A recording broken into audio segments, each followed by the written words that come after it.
আমার নাম ইফতিকা। আমি হোস্টেলে থাকি। হোস্টেলে থেকেই পড়াশোনা করি।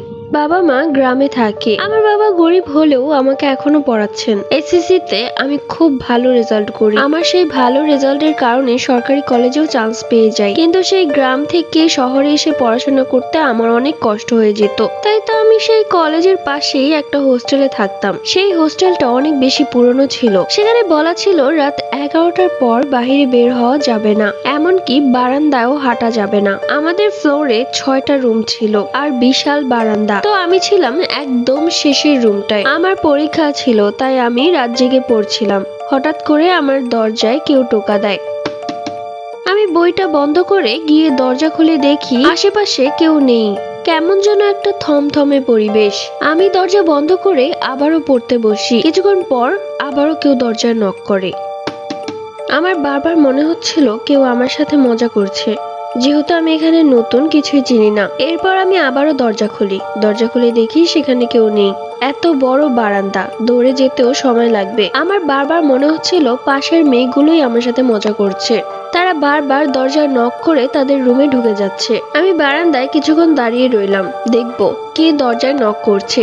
তখন আমার মনে হয়নি যে বিষয়টা অস্বাভাবিক। আমি দেখলাম সিঁড়ি দিয়ে একটা মেয়ে উঠে আমার কাছেই আসছে।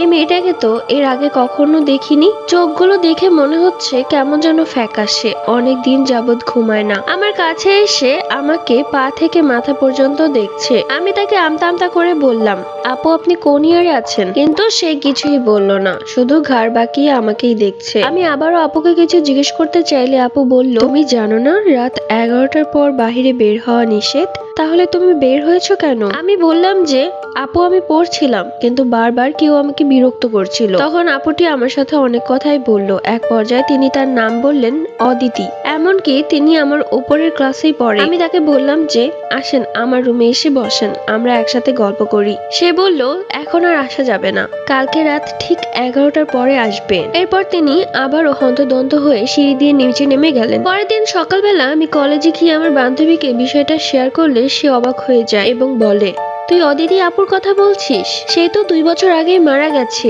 তার একটা ছেলের সাথে প্রেমের সম্পর্ক ছিল। ছেলেটা আপুর সাথে অনেক বড় চিট করে, যার কারণে আপুটা গলায় দড়ি দিয়ে মারা যায়। এই কথা শুনে আমার পায়ের নিচ থেকে মাটি সরে গেল। তাহলে আমি যে কালকে রাতে দেখলাম, সে কি তাহলে মানুষ ছিল না? তো সেই রাতে আমি পড়ছিলাম, হঠাৎই দরজায় নক পড়লো। এইবার আমার উঠে গিয়ে দরজা খোলার সাহস ছিল না, তবুও গিয়ে ভয়ে ভয়ে দরজা খুললাম। দরজা খুলেই দেখলাম অদিতি আপু দাঁড়িয়ে আছে এবং আমাকে বলছে, বাহিরে আসো, তোমার সাথে আমার কথা আছে। আমি তাড়াতাড়ি দরজা বন্ধ করে দেই।